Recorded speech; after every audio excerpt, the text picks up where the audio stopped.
What's the meaning of consanguinity?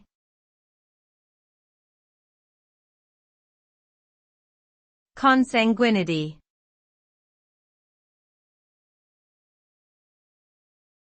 Consanguinity.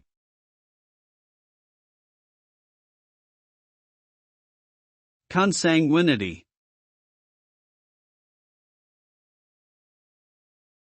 Consanguinity.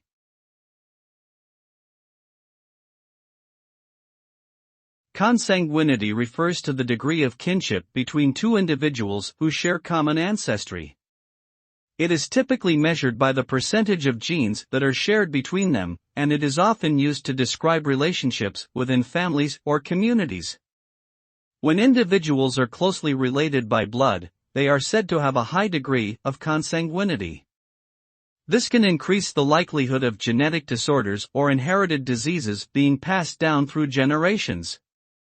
In some cultures, consanguinity is viewed as an important factor in marriage and family formation.